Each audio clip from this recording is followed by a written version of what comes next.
नमो अरिहन्ताणं नमो सिद्धाणं नमो आयर्याणं नमो उवज्झायाणं नमो लोये सवसाहुणं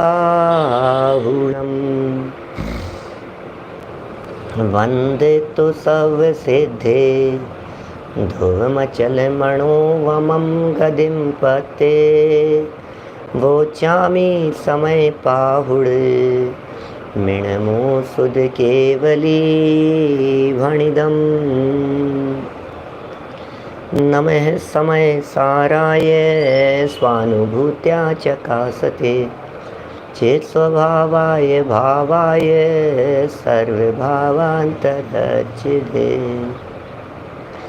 जिन स्वानुभूति से किरी मम स्वानुभूति मधिगिरी श्री विमल धारा जैन श्रुत आनंद अमृत से भरी समता प्रवाह बहावती रागादि विकल्प तोरी के माँ सरस्वती प्रतिभाव वंदन दृष्टि निज में जोड़ी के दृष्टि निज में जोड़ी के। ग्रंथराज समयसार जी यहाँ विराजमान है। आचार्य कुंद कुंद स्वामी की ये बहुत उत्कृष्ट परम उपकारी रचना एक एक बात अत्यंत गहराई लिए हुए है और सारा जगत यह समझता है कि यह ग्रंथ तो निश्चयाभासी बना देने वाला है। सारी दुनिया ये समझती है निश्चय का कथन करता है, निश्चय का कथन करता है। समय सार तो निश्चय का ग्रंथ है। बात भी ठीक है, निश्चय की प्रमुखता से बात कही गई है, लेकिन इसका अर्थ यह नहीं है कि व्यवहार का निषेध कर दिया गया हो। जो लोग यह समझते हैं कि समय सार में व्यवहार की चर्चा नहीं है, उन्हें ज़रूर आज की ये चर्चा सुननी चाहिए। जो लोग ये समझते हैं कि ये समय सार व्यवहार का निषेध करता है और व्यवहार को कोई महत्व नहीं देता है, उन्हें ज़रूर ये समय सार की 8वीं गाथा पढ़नी चाहिए। क्योंकि जब हमने पीछे इस ग्रंथराज की 6ठी और 7वीं गाथा को पढ़ा तो व्यवहार का निषेध किया। 6ठी और 7वीं गाथा में कुल मिलाकर चारों प्रकार के व्यवहार नयों का निषेध कर दिया और यह सिद्ध कर दिया कि व्यवहार नए दृष्टि के विषय में नहीं है। यदि आपको दृष्टि अपने ध्रुव स्वभाव पर देनी है, त्रिकाली द्रव्य पर दृष्टि देनी है, तो आप समस्त प्रकार के व्यवहारों से ऊपर उठकर देखने का प्रयत्न करें। इस लेवल पर जाकर के उस व्यवहार का निषेध कर दिया है और उस लेवल के व्यवहार तक का निषेध कर दिया है जो आत्मा में गुण भेद की सत्ता बताता है। असद्भूत व्यवहार का निषेध किया, फिर उपचरित सद्भूत व्यवहार ने का निषेध किया और फिर अनुपचरित सद्भूत व्यवहार ने रूप गुण भेदों का भी निषेध किया। माने कितना स्पष्ट शब्दों में व्यवहार नहीं है, व्यवहार नहीं है, व्यवहार का निषेध है। दृष्टि के विषय में व्यवहार नहीं है। यदि आप व्यवहार में अटके रहे तो सम्यक दर्शन की प्राप्ति नहीं होगी। यदि आप व्यवहार में उलझे रहे तो दृष्टि के विषय की उपलब्धि नहीं होगी। जीवन में मोक्ष मार्ग शुरू नहीं होगा। माने कितने प्रकार से बार बार में कैसी चोट मारी है यहाँ व्यवहार के ऊपर। एकदम तो सामने वाला व्यक्ति चक्कर खा जाए और ऐसा सोचने लगे कि क्या व्यवहार वास्तव में है ही नहीं क्या। और शिष्य को ऐसा ही प्रतीत हुआ। देखिए पेज नंबर 25 पर जहाँ ये 8वीं गाथा की चर्चा को प्रारंभ कर रहे हैं, बड़ा सुंदर प्रश्न उठाया है। क्या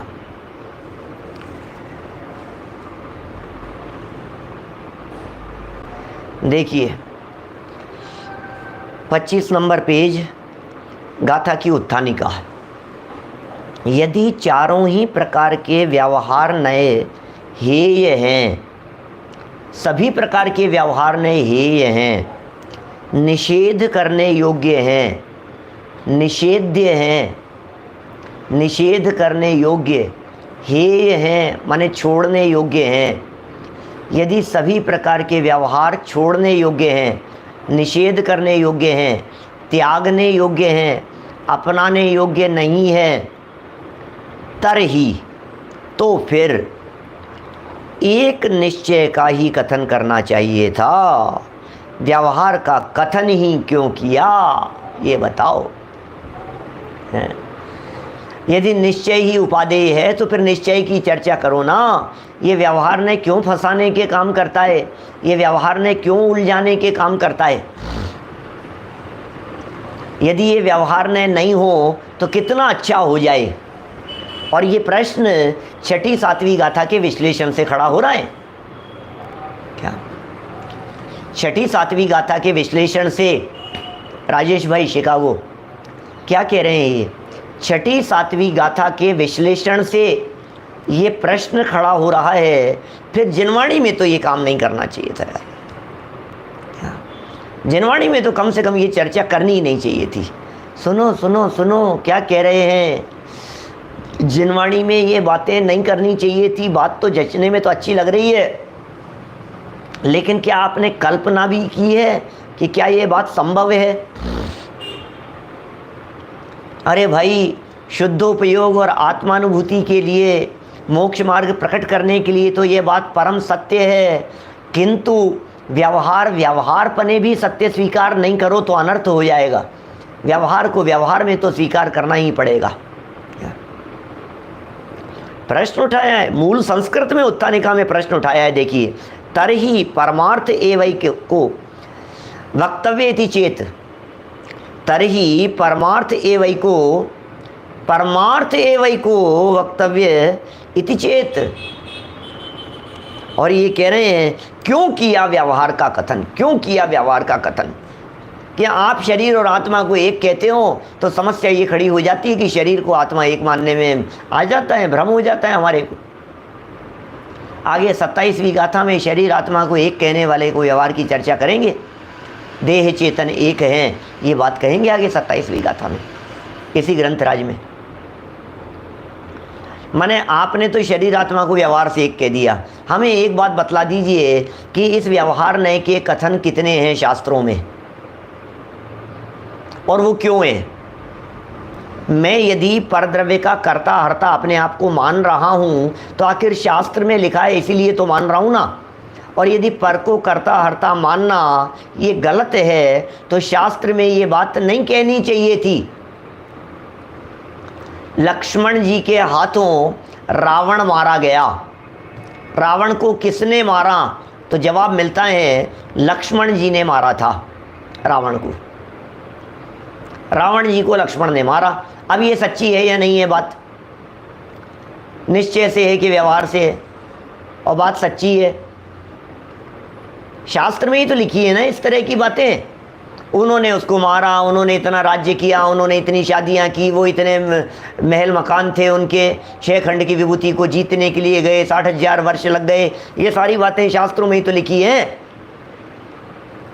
भरत चक्रवर्ती के कितने हाथी घोड़े थे, भरत चक्रवर्ती के कितने महल थे, अब ये बात शास्त्र में लिखी है। तो यदि मैं ये कहता हूँ कि मेरे 4 जगह पर बंगले हैं तो मेरी क्या गलती है? मैं तो शास्त्र के अनुसार चल रहा हूँ। और यदि मेरी बात को आप गलत कह रहे हो तो फिर ध्यान रखना, मैं गलत नहीं हूँ, फिर शास्त्र को भी आपको गलत कहना पड़ेगा। फिर आपको ये कहना पड़ेगा कि हाँ यार ये गलत ही लिख दिया है शास्त्र में, शास्त्र में भी नहीं लिखना चाहिए था, ये बात होनी चाहिए। देखो क्या कह रहे हैं यहाँ, यदि चारों ही प्रकार के व्यवहार नए हेय हैं, निषेध करने योग्य हैं, तो फिर एक निश्चय का ही कथन करना चाहिए था। व्यवहार का कथन ही क्यों किया?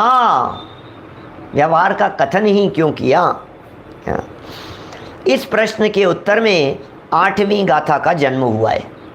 इसके उत्तर में चलिए मूल गाथा पढ़ते हैं, फिर जिसका पद्यानुवाद नीचे दिया है वो भी पढ़ेंगे अपन। मूल गाथा देखिए। जहण विसकमण जो अणज भासम विणादुगाहेनुम तह व्यवहारेण विना परमत्वदेशणम सकम।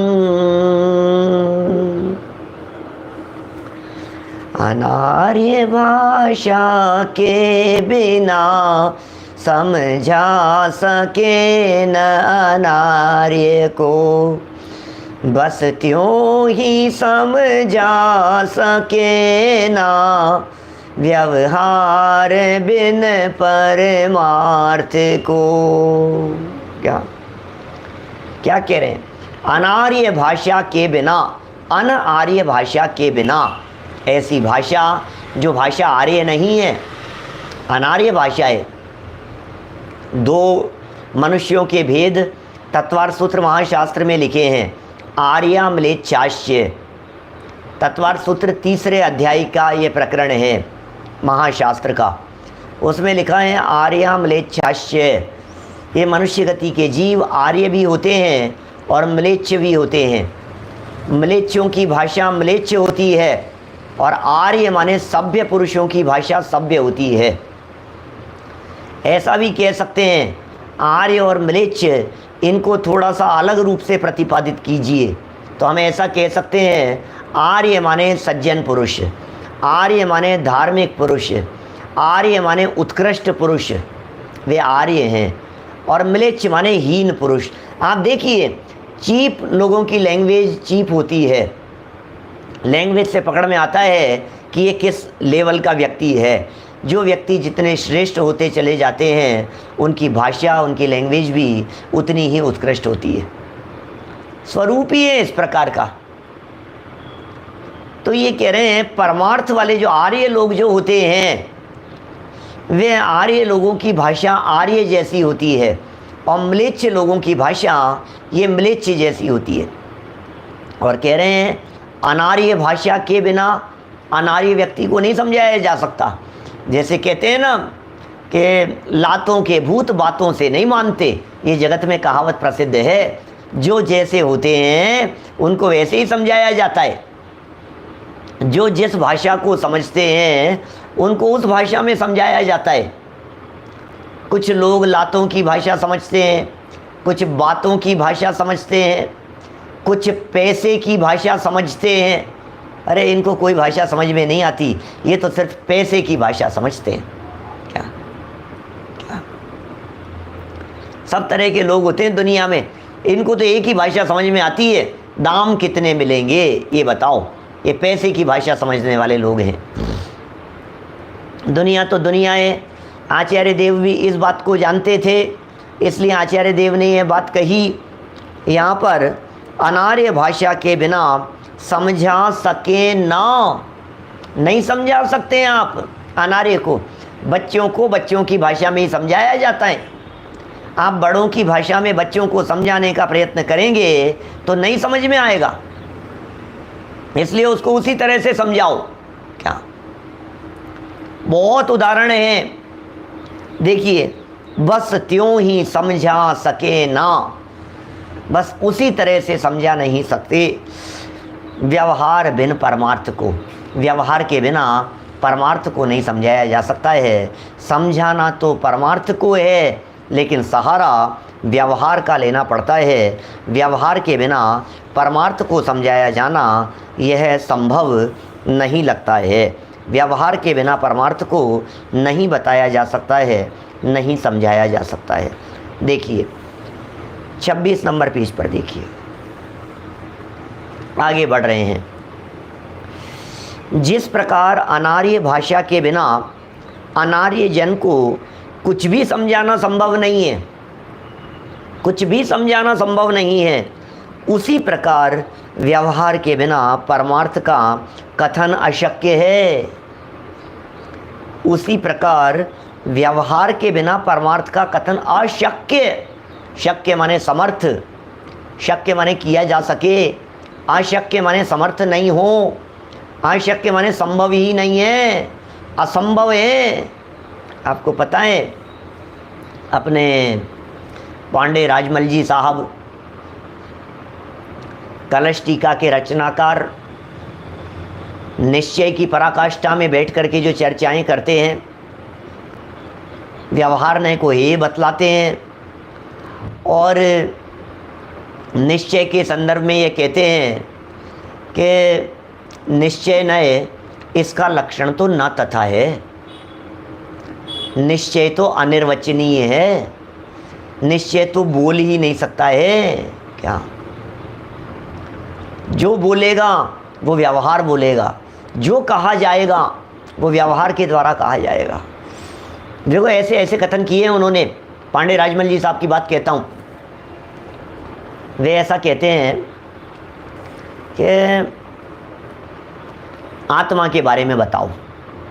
क्या तो हमने आत्मा के बारे में बताना ही शुरू किया कि साहब आत्मा में तो ऐसा है, ऐसा है, ऐसा है। जो भी हमने आत्मा के बारे में बोला, अमूर्तिक है, असंख्यात प्रदेशी है, तो पता है क्या जवाब देते हैं? वो कहते हैं न तथा, ऐसा नहीं है आत्मा। क्या आत्मा अनंत गुण वाला है? बोले न तथा, ऐसा नहीं है आत्मा। कि नहीं आत्मा में अनंत शक्तियाँ हैं? बोले न तथा, ऐसा नहीं है आत्मा।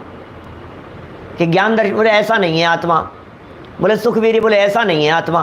कि क्यों यार ये क्या बात कर रहे हो?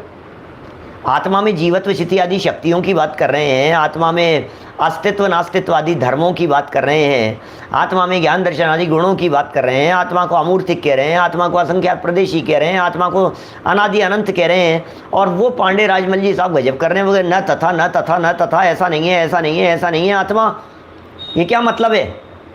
बोले जैसा तुमने बोला है ना वैसा नहीं है। तो फिर कैसा है? बोले वो तो है जैसा है। बोले वो शब्दों का विषय नहीं है।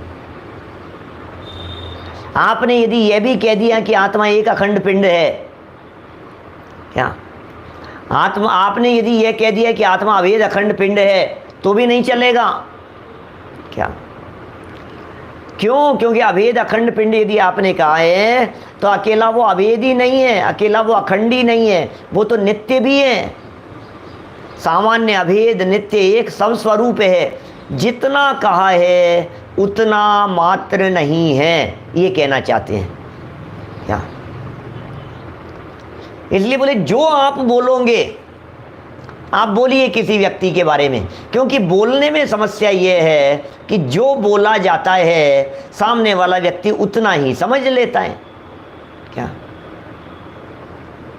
ऐसा ही समझ में आता है जैसा बोला गया है। हमने किसी वैभव संपन्न व्यक्ति के बारे में ये कहा कि ये तो अरबपति हैं, अरबों खरबों की इनके पास में संपत्ति है, तो शिष्य ने इतना ही समझ लिया ये तो अरबों खरबों की संपत्ति वाले हैं। लेकिन भैया वो तो विद्वान भी हैं, लेकिन भैया वो तो बहुत एजुकेटेड भी हैं, वो तो बहुत पढ़े लिखे हैं, वो तो ब्रिलियंट भी बहुत हैं। अब ये बात अरबपति कहने पर कहाँ समझ में आएगी बताओ? यद्यपि अरबपति है, ये बात सत्य है, लेकिन इतने मात्र नहीं है ना। क्या? भाषा में लिमिटेशंस है ना, करें क्या? तो बोले आत्मा के बारे में या वस्तु के बारे में जो कुछ भी कहा जाता है वो सब व्यवहार से कहा जाता है कि नहीं नहीं निश्चय से कहो। बोले जो कहा जाएगा वो निश्चय ही नहीं है। पांडे राजमल जी साहब की बात कह रहा हूँ, 400 साल पहले बनारसी दास जी के गुरु रहे हैं। क्या? कलश टीका जिन्होंने लिखी है उनकी अपेक्षा से बात कर रहा हूँ। वो कहते हैं है ही नहीं। क्या? जो आपने कह दिया है वो तो 100% नहीं है, हम तो उसका निषेध करेंगे कि नहीं साहब कोई बात नहीं, व्यवहार से मत कहो, आप तो निश्चय से कह दो। बोले निश्चय से तो कहा ही नहीं जा सकता है हर्षवर्धन जी साहब, निश्चय से तो बोला ही नहीं जा सकता है। इसका मतलब बोलना व्यवहार है, कहना व्यवहार है, जितना कहा जाएगा वो सब व्यवहार है। प्रश्न तो यहां ये खड़ा किया कि साहब व्यवहार को जनवाणी में स्थान क्यों दिया गया? यदि व्यवहार को जनवाणी में स्थान नहीं देते तो सब आसान हो जाता काम। व्यवहार को यदि जनवाणी में स्थान नहीं देते तो हमें भ्रम होने की संभावना नहीं रहती, गलतफहमी होने की संभावना नहीं रहती। सुनो भैया, उसका उपयोग भी करेंगे, उसके बारे में कहेंगे भी, लेकिन उपयोगिता जान करके तुम चेंट मत जाना। क्या? ऐसा नहीं है कि व्यवहार में उपयोगी नहीं है, व्यवहार की उपयोगिता यहाँ बतला रहे हैं। और क्या उपयोगिता है ये टीका में बहुत अच्छे से बैलेंस रख कर के अमृतचंद्राचार्य देव ने स्पष्ट कर दिया है इस बात को। देखिए, उक्त गाथा का भाव स्पष्ट करते हुए आचार्य अमृतचंद्र ने जो टीका लिखी है उसका भाव इस प्रकार है। अमृतचंद्राचार्य देव की टीका पढ़ रहे हैं हम यहाँ। स्वस्ति शब्द से अपरिचित, स्वस्ति शब्द से अपरिचित किसी म्लेच्छ को अनपढ़ व्यक्ति, ग्रामीण व्यक्ति, गांव का व्यक्ति है, किसान है, पढ़ा लिखा नहीं है, मजदूर है, वो जानता नहीं है, उन्हें अनपढ़ कह करके पुकारा गया है, उन्हें म्लेच्छ कह करके पुकारा गया है। अनएजुकेटेड व्यक्ति की बात कर रहे हैं, गांव के गंवार लोगों की बात कर रहे हैं। यद्यपि गांव के गंवार नहीं होते, ये तो कथन प्रसिद्ध हो गया है ऐसा। गांव के लोग कोई गंवार थोड़ी ना होते हैं, गांव के लोग भी बहुत बुद्धिमान होते हैं, बहुत अपने बुद्धि को उपयोग में लेकर के कार्य करते हैं। इसलिए लेकिन ये जो कथन है, समझ लो आप, जो पढ़ा लिखा नहीं है, जो अंगूठा टेक है, इस तरह की बात। तो कह रहे ऐसे अनपढ़ व्यक्ति को यदि कोई ब्राह्मण माने पढ़ा लिखा व्यक्ति स्वस्ति ऐसा कहकर आशीर्वाद दे तो वह म्लेच्छ उसकी ओर मेंढे की भांति आंखें फाड़ फाड़ कर टकटकी लगाकर देखता ही रहता है। ओ, ऐसे देखता है खुली आंखों से क्या, और आंखों में पलके भी नहीं झपकाता। पता नहीं क्या कह रहे हैं, पता नहीं क्या कह रहे हैं, कुछ कह रहे हैं। अब वो स्वस्ति का मतलब नहीं समझता। स्वस्ति माने क्या होता है, समझ में आ रही है?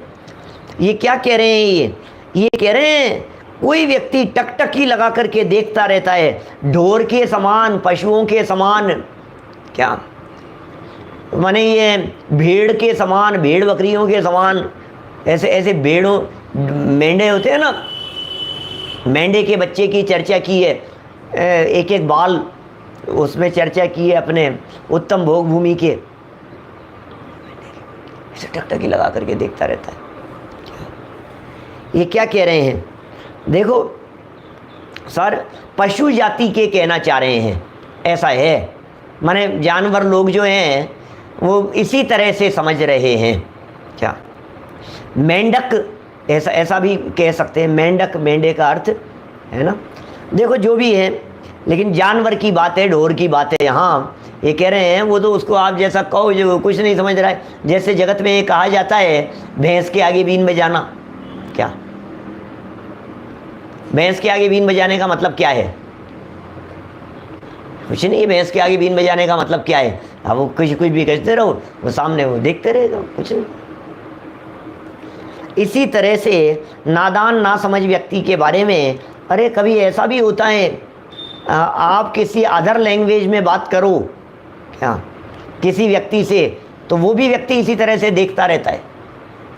अपन लोग जब कभी दक्षिण भारत में जाते हैं, दक्षिण भारत के भी बहुत सारे लोग हैं यहाँ पर, जब उत्तर भारत से कोई व्यक्ति दक्षिण भारत में जाता है तो वहाँ जाकर कुछ भी बात करता है तो वो हिंदी में यदि बोलता है तो दक्षिण भारत वाला व्यक्ति ऐसे देखता रहता है। हमने कुछ कहा तो फिर हमें समझ में आती कि शायद ये समझ नहीं पा रहा है, क्या यानी कुछ समझ में नहीं आ रहा है, क्योंकि वह स्वस्ति शब्द के वाच्य वाचक संबंध से पूर्णतः अपरिचित होता है। क्या कहा जा रहा है, कौन है, और ये वाच्य क्या है, इसका वाचक तो समझ में आ रहे हैं। देखो इसलिए शब्दों से ज्ञान नहीं होता। क्या शब्दों से यदि ज्ञान होने लगे तो शब्द तो उसने भी सुना है, लेकिन उस शब्द को उसका भाव क्या है, उसका वाच्य क्या है, ये जानना जरूरी होता है। शब्द वाचक हैं और उन शब्दों के द्वारा दिखाया जाने वाला वो वाच्य है। हमने कहा घड़ा, तो घड़ा कहते ही ये शब्द कान में पड़ने पर आपके दिमाग में क्या बन गया है, वो वाच्य है। शब्द वाचक हैं, बताने वाले हैं, और शब्द जिसे बताने वाले हैं वे वाच्य हैं। क्या कन्नड़ भाषा तो बोलता था, क्या करूँ। अब कन्नड़ भाषा के अंदर कोई व्यक्ति बोल रहा है, कोई व्यक्ति तमिल में बोल रहा है, मराठी वगैरह तो समझ में आती है क्या। मराठी गुजराती ये तो मोटा मोटा पकड़ में आता है सब, और ये हिंदी जैसे ही है, ये सब देवनागरी है, देवनागरी लिपि के अंदर लिखे जाते हैं, लेकिन वो समझ में नहीं आती। कन्नड़ समझ में नहीं आएगी, तमिल समझ में नहीं आएगी, वो दिमाग के ऊपर से जाती है बात। और बहुत सारे हमारे कन्नड़ और तमिल भाषी लोग भी सामने विराजमान हैं, बैठे हैं, सुन रहे हैं, तो इनको सब हिंदी भी समझ में आती है, कन्नड़ तमिल भी समझ में आती है। हमारे अन्ना जी को सब भाषाएं समझ में आती थी,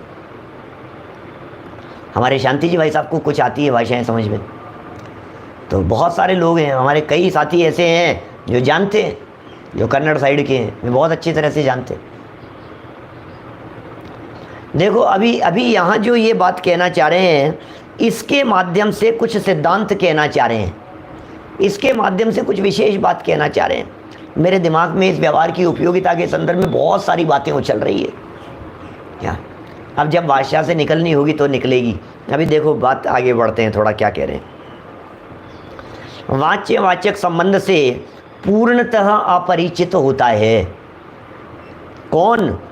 वह व्यक्ति जो म्लेच्छ है। कौन?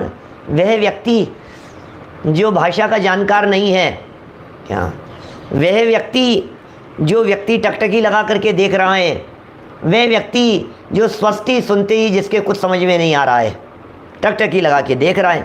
पर जब दोनों की भाषा को जानने वाला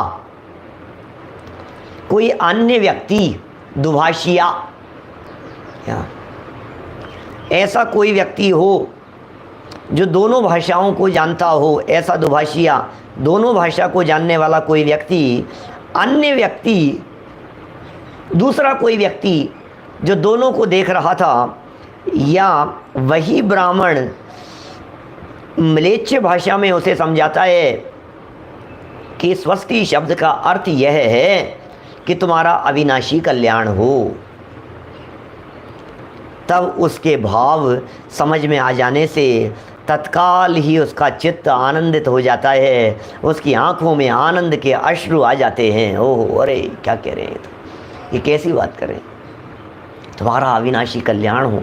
स्वस्ति, स्वस्ति, क्या स्वस्ति मंगल पाठ है ना, 2400 तीर्थंकर, क्या स्वस्ति श्री ऋषभ है, स्वस्ति अजित है, संभव है, अभिनंदन है, स्वस्ति पाठ बोलते हैं ना, तो 24 तीर्थंकरों के नाम स्वस्ति स्वस्ति स्वस्ति इस तरह से बोलते रहते हैं अपन। ये कहना चाह रहे हैं यहाँ, स्वस्ति माने तुम्हारा अविनाशी कल्याण हो, स्वस्ति माने तुम्हारा भला हो। अब बोलो ये बात सुनते ही कैसा लगेगा।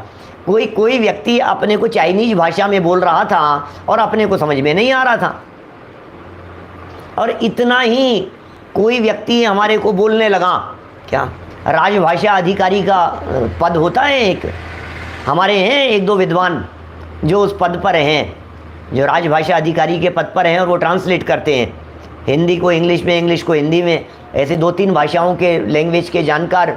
उनकी पोस्ट होती है सरकार में, बहुत बड़ी पोस्ट होती है, अच्छी पोस्ट होती है, उन्हें बहुत महिमा की दृष्टि से देखा जाता है।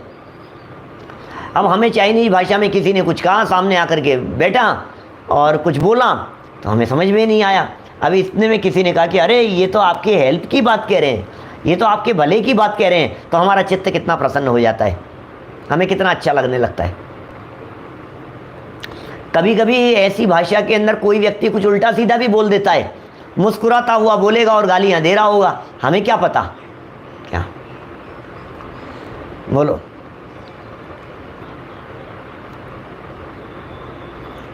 सामने कुछ लिखा हुआ आ रहा है कि 415 भाषाओं के जानकार हैं, ऐसा कुछ नहीं है।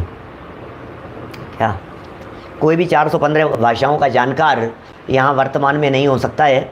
415 तो छोड़िए, 10-20 भाषाओं के जानकार भी नहीं हो सकते। क्या हम तो सब जानते हैं, इसलिए उस बात के बारे में चर्चा ही नहीं करना चाहिए। ये कुछ और बात कहना चाह रहे हैं, तो क्या बात कह रहे हैं, गाथा देखिए, मर्म देखिए, क्या बात कह रहे हैं। देखो आनंद की अश्रुधारा बहने लगती है। ओ ये अर्थ है इसका, अच्छा ये बात इसलिए कही गई है। क्या? ये बातें इसलिए कही जा रही है, ओहो गजब हो गया भाई साहब, गजब हो गया। क्या ऐसा रत्न प्रभा तो पंडित जी को ही मिलेगी, हैं संजय जी? ऐसा ही है। अब नहीं जान रहा है वो रत्न प्रभा का मतलब नहीं जान रहा है तो क्या होगा, यही कह दिया। अरे रत्न प्रभा जैसी जगह पर तो पंडित जी आप जैसे विद्वान ही जा सकते हैं। आप जैसे विद्वान ही जा सकते हैं रत्न प्रभा पर? घटना तो पता ही है आपको। क्या पंडित जी नहीं बोला था और पंडित जी फंस गए? क्या पंडित जी नहीं बोला था अम्मा जी को देख करके ये वाक्य? क्या प्रवचन से निकले थे पंडित जी, प्रवचन करके बहुत ज़बरदस्त व्याख्यान किया, प्रवचन किया, सामने भीड़ लगी हुई थी और सामने बैठी थी एक अम्मा जी, एक क्यों बहुत सारी अम्मा जी बैठी हुई थी, अम्मा जी, बाबूजी, दादाजी सब बैठे हुए थे। आश्चर्य तो तब हुआ जब निकल करके जा रहे थे तो उन्होंने एक आलू के ठेले पर उन्हीं अम्मा जी को आलू के दाम पूछते हुए देखा जो सामने बैठी हुई थी प्रवचन सभा में। अब क्या करें, बड़ा आश्चर्य हुआ। अभी तो इतना प्रवचन सुन करके आ रही हैं, अब देखो जरा इनको क्या है चक्कर है। अभी प्रवचन सुन करके आ रही है, आलू के ठेले पर आलू का भाव पूछ रही है और आलू खरीद रही है और आलू देख रही है और तुलवा रही है। समझ में नहीं आया, दिमाग करना काम करना बंद कर दिया और उन्होंने कहा कि अरे अम्मा जी, अपनी साहित्यिक भाषा में पंडित जी ने बड़े लहजे में कहा कि अरे अम्मा जी क्या बात कर रही हैं, क्या काम कर रही हैं आप क्या रत्न प्रभा जाने की तैयारी कर रही हैं? और अम्मा जी ने भी बड़ी विनम्र भाषा के अंदर ये कह दिया, अरे पंडित जी कैसी बात कर रहे हो? हाथ जोड़ करके कहा अम्मा जी ने तो कि पंडित जी आप भी कैसी बात करते हो, प्रवचन तो सुन रही थी लेकिन इतने से क्या होता है, मैं कहाँ रत्न प्रभा जाऊंगी, रत्न प्रभा तो आप जैसे महात्मा ही जा सकते हैं। क्या पंडित जी ने भी अपना माथा पकड़ लिया कि ये मुझे रत्न प्रभा भेजने की बात कह रही है। आप में से भी बहुत सारे लोग नहीं समझे होंगे। क्या नहीं समझे आप लोग? रत्न प्रभा पहली नरक का नाम है, नरक का नाम है रत्न प्रभा। रत्न प्रभा तो पंडित जी आप ही जा सकते हैं, हम थोड़ी ना जाएंगे। क्या क्या मतलब हुआ? मतलब नहीं समझे। अब म्लेच्छों को म्लेच्छ भाषा में समझाओ तो समझ में आवे, अज्ञानियों को अज्ञान की भाषा में समझाओ तो समझ में आवे। ये कह रहे हैं यहाँ पर, कैसे समझाएं? व्यवहार है भैया। अरे व्यवहार को नहीं मानने पर कितनी बड़ी समस्याएं खड़ी हो जाएगी। क्या क्या हो गया कल्याण? देखो जरा, तो अविनाशी कल्याण की बात कर रहे हैं और इन्होंने हमने तो इनको स्पष्ट ही कहा। क्या हमने तो इनको बहुत अच्छी भाषा में कहा कि बुरा नहीं लग जाए और उन्होंने हमारा ही कल्याण कर दिया, नरक भूमि में भेज दिया हमारे को। देखो भाई, तो हम ये कह रहे हैं कि तुम्हारा तो यही होना था पंडित जी। गलती अम्मा जी की नहीं है, गलती तुम्हारी है। कि मेरी क्या गलती है इसमें? मैंने कौन सा गलत कह दिया? आलू खाने के लिए बनाने के लिए खरीद रही है तो नरक नहीं जाएगी तो कहाँ जाएगी? मैंने कौन सा गलत कह दिया? कि गलत तो ये कह दिया तुमने कि म्लेच्छ को म्लेच्छ भाषा में नहीं बतला करके विद्वानों की भाषा में बतला दिया। ये गलती की तुमने, तो भुगतो अब, और क्या करोगे? जिस भाषा में वो समझती थी उसी भाषा में उसको विनम्रता से कहना चाहिए था ना कि अम्मा जी क्या नरक जाने की तैयारी कर रही हो क्या? तुमने क्यों डेढ़ अकल लगाई और तुमने क्यों अपनी भाषा को उत्कृष्ट बनाया? उसकी भाषा में नहीं कह करके तुमने ऐसा क्यों कहा? होशियारी तो तुम दिखा रहे थे, बड़ी बड़ी अच्छी साहित्यिक भाषा के अंदर प्रयोग कर रहे थे। अब भुगतो। ये बात सुनकर के अपना माथा क्यों पकड़ते हो? गलती अम्मा जी की नहीं है, गलती तो पंडित जी तुम्हारी ही है। तो आचार्य देव कह रहे हैं हम ऐसी गलती नहीं करेंगे, क्योंकि हम तो ये बात कहते हैं म्लेच्छ को म्लेच्छ भाषा में समझाओ, अज्ञानियों को अज्ञानियों की भाषा में समझाओ। टोडरमल जी साहब ये बात कहते हैं हम ये जो देश भाषा में शास्त्र बनाते हैं ये वर्तमान भाषा के विशेषज्ञ लोग नहीं बचे हैं उनके लिए बनाते हैं। क्या मोक्ष मार्ग प्रकाशक ग्रंथ प्रारंभ करते समय पहले अधिकार में जो भूमिका पंडित जी साहब ने बनाई, स्वयं ने प्रश्न उठाया कि पहले शास्त्र कम थे क्या जो तुम ये शास्त्र नया बनाते हो? तो टोडरमल जी ने जवाब दिया उसका, भैया बहुत सारे लोग ऐसे हैं जो प्राकृत नहीं जानते, संस्कृत नहीं जानते, न्याय व्याकरणों से भरी हुई साहित्यिक भाषा को नहीं जानते, उनके लिए हम ये शास्त्र बना रहे हैं। ऐसे व्यवहारी जनों के लिए हम ये शास्त्र बना रहे हैं। व्यवहारी जनों को व्यवहार में उपदेश देंगे, उन्हें बात समझ में आ जाएगी। स्वस्ति शब्द कह करके पुकारा और तुरंत समझ में आ गई बात। अविनाशी कल्याण की बात कही जा रही है। प्रमोद जी भाई साहब, कोई हमें ये कहे कि आपका खूब कल्याण हो तो हमें कितना अच्छा लगता है। अब कोई व्यक्ति कोई दूसरी लैंग्वेज में, चाइनीज लैंग्वेज में कह करके चला जाए, हमें पता ही नहीं लगता है, हमारा चेहरा वैसा का वैसा ही रहता है, जैसे पता नहीं क्या कह रहा था, कि ये गालियाँ दे रहा है कि प्रशंसा कर रहा है, हमें नहीं पता लगता है। तो समझना तो पड़ेगा ना। जब तक उसे समझेंगे नहीं तब तक बात समझ में आएगी नहीं। इसलिए आचार्य देव बहुत अच्छे से ये 8वीं गाथा में लिख रहे हैं। 250 साल पहले भी लिखी, क्या 300 साल पहले भी लिखी, 1000 साल पहले भी लिखी अमृतचंद्र स्वामी ने, और 2000 साल पहले कुंदकुंदाचार्य देव ने भी यह बात कही। जैन विसक्कमणज्जो,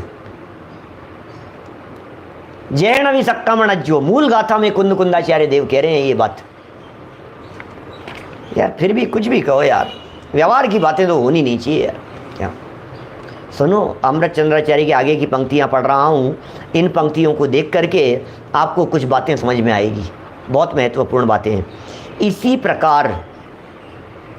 प्रकार आत्मा शब्द से अपरिचित लौकिक जनों को, दुनिया तो दुनिया है भाई साहब, हमने कहा आत्म कल्याण करो, हमने कहा आत्मा में समा जाओ, ओहो, हमने कहा आत्म कल्याण का तो एकमात्र यही मार्ग है, अपने आप को आत्मा स्वीकार करो, अपने आप को चैतन्य स्वीकार करो। जब ये बात कही गई तो लौकिक जन हैं, उन लौकिक जनों को जब कोई ज्ञानी धर्मात्मा आचार्य देव आत्मा शब्द से संबोधित करता है, वो ज्ञानी धर्मात्मा आत्मा शब्द से संबोधित करता है, तो वे भी आंखें फाड़ फाड़ कर टकटकी लगा कर देखते ही रहते हैं। क्या आंखें फाड़ फाड़ के देखते रहते हैं। आत्मा किससे कह रहे हैं, किससे कह रहे हैं? हे भव्य आत्माओं, तो ऐसा लगता है पता नहीं किसकी बात कर रहे हैं। जैसे ये कहा ना, हे भव्य आत्माओं, तो सामने वाला ऐसा समझता है पता नहीं किसकी बात कर रहे हैं। अरे शुद्धात्मा, क्या? अरे भाई शुद्धात्मा की बात कर रहा हूं। अब जिनका नाम शुद्धात्मा है वे समझते हैं कि मेरी बातें हैं, और बाकी 999 लोग ये समझते हैं कि मेरी तो बात ही नहीं है। क्या करें? हमें समझ में नहीं आ रही है कि हमसे कुछ कह रहे हैं। अरे मैं भी आत्मा हूं। जब भगवान आत्मा कहा जाता है तो नादान अज्ञानी लोग ये समझते हैं ये तो भगवान के आत्मा की चर्चा चल रही है। अरे भगवान के आत्मा की नहीं, भगवान स्वरूप आत्मा की चर्चा है। यहाँ भगवान के आत्मा की चर्चा नहीं है, भगवान स्वरूप आत्मा की चर्चा है। वाच्य दिखना चाहिए, और नहीं दिखा है यदि वाच्य है तो समझ लीजिए आप अनर्थ होने की संभावना दिखाई दे रही है। वाच्य नहीं दिख रहा है तो बहुत आचार्य देव ने, कुंदकुंदाचार्य देव ने ऐसे ऐसे उदाहरण दिए हैं, बाल बुद्धियों जैसे उदाहरण दिए हैं समझाने के लिए। छोटे छोटे से उदाहरण दे दे करके समझाया है। हाँ, यदि आप समझिए, आपको म्लेच्छ भाषा में समझाने के लिए कहा गया और म्लेच्छ भाषा में समझा रहे हैं, लेकिन म्लेच्छ बन मत जाना, ये नीचे कहा है इन्होंने। क्या? म्लेच्छ हो मत जाना। जिस भाषा में कहना है उस भाषा में समझाना, बच्चों की भाषा में बोलना, तो तलाती हुई भाषा में। जैसे कभी कभी बोल करके दिखा देना, बेटा तातला है, तो भी बोल देंगे अपन बच्चे। तो अभी तो तलाती हुई भाषा में बच्चे को आप बोल रहे हो, बच्चे मत बन जाना बच्चों की भाषा में बोलते हुए भी। क्या? बच्चे को बच्चे की भाषा में जब इस प्रकार की बात कही जाती है तो आप थोड़ी ना बच्चे हो। क्या? मंद बुद्धियों को मंद बुद्धियों की भाषा में समझाया जाता है, इशारे से समझाया जाता है, कह करके समझाया जाता है। जिनके आंखें नहीं है उनको अलग प्रकार से पढ़ाया जाता है, जिनके कान नहीं है उनको अलग प्रकार से समझाया जाता है। ब्रेल लिपि वगैरह चलती है ना, ब्रेल किस लिए चलती है? जिनको आंखों से दिखाई नहीं देता है उनके लिए चलती है कि नहीं देखो पंडित जी, एक बात सुनो हमारी, आप कुछ भी कह दो, लेकिन एक बात तो नक्की है कि ये व्यवहार की वजह से कन्फ्यूजन बहुत हुआ है सारे दुनिया भर में। यदि ये व्यवहार का कथन नहीं ही होता तो कितना अच्छा हो जाता। यदि ये व्यवहार की चर्चाएं नहीं होती तो कोई व्यक्ति शास्त्र पढ़ करके अज्ञानी नहीं होता, कोई व्यक्ति शास्त्र पढ़ करके व्यवहारावासी नहीं होता। शास्त्र में लिखिए पूजन करो, शास्त्र में लिखिए ये धर्मात्मा है, शास्त्र में लिखिए इससे धर्म होता है, शास्त्र में लिखिए ये सारी बातें, तो ये सुन सुन करके फीलिंग में ये बात आने लग जाती है कि यार ये तो अच्छी बात है। और सुनो, हम कभी निश्चय की बात बतलाते हैं। कुंदकुंदाचार्य देव ये कह रहे हैं, क्या कुंदकुंदाचार्य देव ये कह रहे हैं, हम यदि कहीं निश्चय की बात तुम्हारे को बताते हैं तो तुम 50 प्रमाण व्यवहार के पोषक हमारे सामने ला करके धर देते हो। हम क्या करें, तुम्हें वही सच्चे लगते हैं। जगत में ये कहावत चलती है, 100 बार बोला गया झूठ भी सच लगने लगता है। 100 बार यदि कोई बात बार बार में झूठ झूठ झूठ झूठ झूठ यदि बोली जावे ना तो फिर वो सच लगने लगती है, फिर वही दिखाई देने लगता है। क्या बोलो, अब वही दिख रहा है, अब उसी प्रकार का दिखाई दे रहा है, जैसा बार बार में बोला गया है वही दिखने लगता है। अब व्यवहार से ऐसा है, व्यवहार से ऐसा है, ऐसा है, ऐसा है, ऐसा है। शरीर आत्मा एक ही है, मैं ये करता हूँ, मैं वो करता हूँ, मैं खाता हूँ, मैं पीता हूँ, मैं नहाता धोता हूँ, मैं ये काम करता हूँ, मैं वो काम करता हूँ। अरे कितने तरह के काम कर रहे हैं, क्या कितनी प्रकार की बातें कर रहे हैं, बतलाइए मुझे। दिन भर तो हमारे वचन व्यवहार के निकलते हैं, इसलिए हमें वे ही व्यवहार की बातें सच्ची लगने लगती है, क्योंकि दिन भर व्यवहार के ही वचन निकलते हैं। परमार्थ की बात तो जबान से निकलती ही नहीं है। नहीं साहब, नहीं करते तो अच्छा हो जाता, अरे नहीं करते तो भी उपचार नहीं होता। सावधानी ही उपाय है, दूसरा कोई उपाय नहीं है। मैं कुछ छोटे छोटे से उदाहरण हमारे विद्यार्थियों को समझाते समय इस प्रकार के देता हूँ। ऐसे समझाता हूँ मैं कि सुनो, ये जितने बड़ी बीमारियाँ होती है ना, क्या उनकी जो दवाइयाँ होती हैं, वे दवाइयाँ क्या होती है, जहर होता है। कैंसर की दवाइयाँ, किडनी की दवाइयाँ, हार्ट प्रॉब्लम से रिलेटेड दवाइयाँ, क्या ये सारी दवाइयाँ जहर होती है, जहर। यदि कोई स्वस्थ व्यक्ति उनको खा जाए तो मर जाए, क्या कोई यदि स्वस्थ व्यक्ति खा लेगा ना यदि उनको, तो मर जाएगा वो। किसी व्यक्ति ने यदि कोई हार्ट की प्रॉब्लम नहीं थी और आपने हार्ट से रिलेटेड दवाइयाँ खा ली तो आप मर जाएंगे। जहर है वो, खतरनाक, सेवन करने योग्य नहीं है। अच्छा, अब कोई हार्ट की प्रॉब्लम, किडनी डायबिटीज़ की प्रॉब्लम वाला व्यक्ति, बड़ी महा बीमारी वाला व्यक्ति इस बात को सुनकर ऐसा कहे कि मैं तो दवाई नहीं लूँगा। बोलो, लेना कि नहीं लेना दवाई, क्या बोलो, अब दवाई लेना कि नहीं लेना, क्या कि नहीं भाई साहब मैं तो नहीं लूँगा, मैंने तो पंडित जी से सुना था इसमें तो जहर होता है, मैं तो नहीं लूँगा। अब उसको समझाया, भैया ये जहर है, लेकिन जहर जहर को काटता है। तेरे अंदर जो जहर चढ़ा हुआ है इस बीमारी का, इस बीमारी के जहर को ये जहरीली दवाइयाँ ही काट सकती है कि नहीं मैं मर जाऊँगा, तो कि बोले तू नहीं मरेगा, क्योंकि इस दवाई को परिष्कृत कर दिया गया है, इस दवाई को इस तरह से डिजाइन किया है, इस दवाई को इस तरह से बनाया गया है, ये टेस्टेड है बिल्कुल, ये तेरे ऊपर नहीं असर करेगी, ये रोग को मारेगी, तुझे नहीं मारेगी। मारक शक्ति तो है इसमें, अंदर में जो वो कीटाणु हैं, अंदर में जो बैक्टीरिया हैं उससे रिलेटेड, उन्हें मारेगी ये दवाइयाँ, तुम्हें नहीं मारेगी।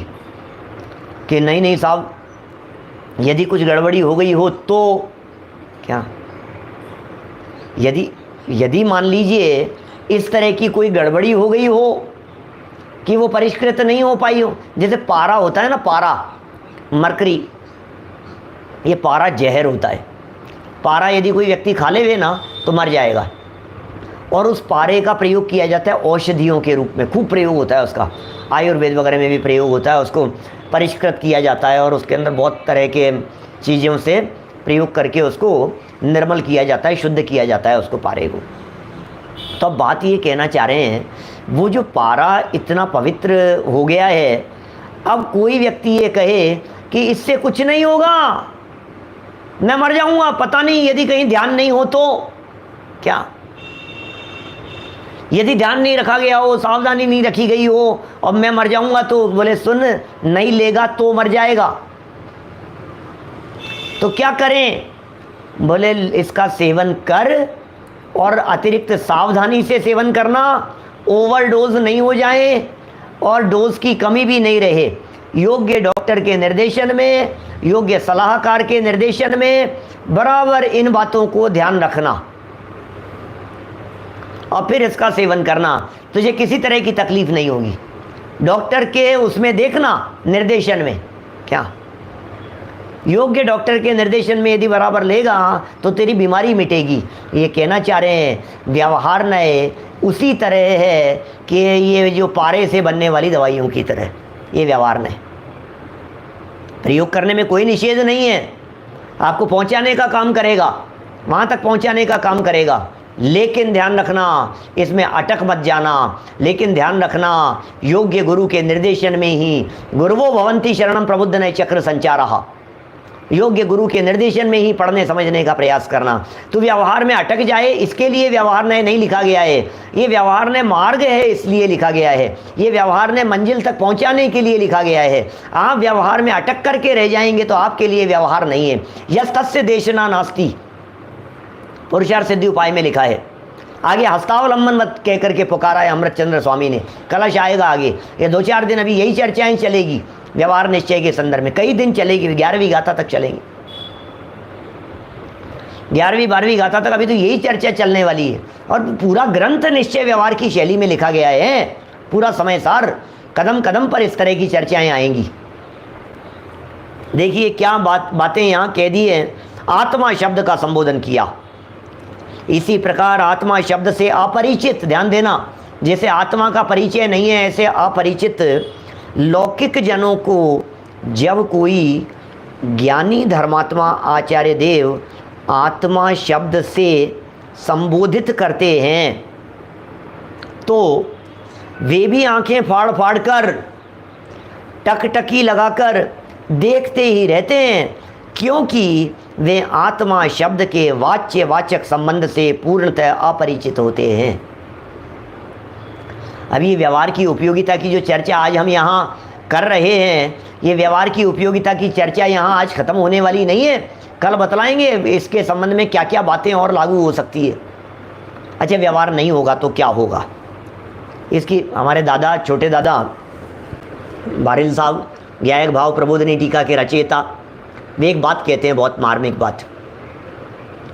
वे कहते हैं किसी भी चीज़ की यदि कीमत देखनी है, कीमत माने वैल्यू यदि देखनी है, अपनी लाइफ में वो क्या महत्व रखता है, यदि उसे देखना है तो उसे आप अपनी लाइफ से हटा करके देख लीजिए, तो आपको समझ में आ जाएगा कि उसकी क्या कीमत है।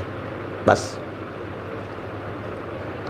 सबकी क्या कीमत है, उन्हें एक बार लाइफ से हटा करके देख लीजिए तो समझ में आएगी कि वो क्या वैल्यू रखता है आपके लिए। मेरे लिए कौन से व्यक्ति की क्या कीमत है, मेरे लिए कौन से व्यक्ति की क्या महिमा है, यदि इसे मुझे गहराई से जानना और समझना है तो बस उसे हटा करके देख लीजिए। इनके बिना क्या होगा, इनके बिना क्या हो सकता है, तो फिर आपको समझ में आ जाएगा। आपको आपके हस्बैंड की वैल्यू समझ में आ जाएगी, आपको आपकी वाइफ की वैल्यू समझ में आ जाएगी, आपको आपके माता पिता की कीमत समझ में आएगी कि वो क्या हैं, उनके बिना क्या है। आपको लगता है ना कि क्या है ये नौकरी, तो ये नौकरी तो हटा करके देख लो तो आपको पता लग जाता है क्या। फिर जब खुद के हाथ से बर्तन साफ करने पड़ते हैं ना, खुद के हाथ से झाड़ू पोंछा करना पड़ता है तो समझ में आ जाता है। फिर तभी तो उससे इतनी प्यार भरी भाषा में बात करता है, प्लीज़ कल आई जाना, कल आई जाना, छुट्टी मत कर लेना। ये क्या हुआ, प्लीज़ प्लीज़ कह करके, इतने प्लीज़ प्लीज़ कह करके तो किसी बड़े सम्माननीय व्यक्ति से भी बात नहीं की होगी ज़िंदगी में कभी, जितना प्लीज़ प्लीज़ कह करके नौकरों से, सर्वेंट से बात करते हैं, क्योंकि ये इसके बिना काम नहीं चलेगा। कैसा लगता है, फीलिंग कैसी आती है, हटा करके देख लो। अब मैं ये कहना चाहता हूँ, इस व्यवहार ने की यदि कोई उपयोगिता नहीं है, इस व्यवहार ने को हटा करके देख लीजिए तो आपको समझ में आ जाएगी बात। व्यवहार चीज़ क्या है? हटाओ जरा। मैं एक एक व्यवहार को हटा करके आपसे चर्चा कर सकता हूँ, आज नहीं करूँगा। जरा दिन भर में कोशिश करना, जरा प्रैक्टिस करना इसके बारे में कि हम क्या क्या चीज़ कर रहे हैं और क्या व्यवहार है, और यदि ये व्यवहार नहीं होता तो क्या होता, व्यवहार के नहीं होने पर क्या क्या तरह की समस्याएं खड़ी हो जाएगी, व्यवहार को नहीं मानने पर कितनी तरह की प्रॉब्लम्स खड़ी होगी। आपने तो कह दिया कि व्यवहार का उपदेश मत दो, और यदि कदाचित इस उपदेश को मान लिया जाए तो कितनी तरह की परेशानियां खड़ी हो सकती है। इसकी चर्चा कल आपके बीच में करेंगे, जिससे समझ में आएगी कि व्यवहार भी क्या चीज़ है। अरे निश्चय के गीत तो आज तक आपने कई बार सुने होंगे, लेकिन व्यवहार भी कुछ है। इसके गीत मेरे शब्दों में नहीं, कुंद कुंदाचार्य देव के शब्दों में। मैं नहीं कह रहा हूं, अमृतचंद्राचार्य देव के शब्दों में कल सुनेंगे ठीक 9:20 पर। अभी की चर्चा को यहीं विराम देते हैं।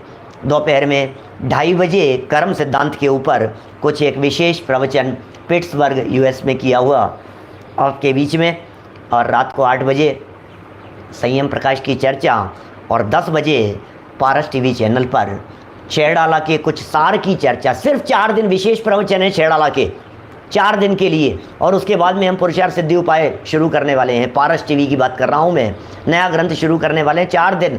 आज तीसरी ढाल का सार, फिर चौथी ढाल का सार एक दिन में, फिर एक दिन में 5वीं ढाल सार, फिर एक दिन में 6ठी ढाल सार।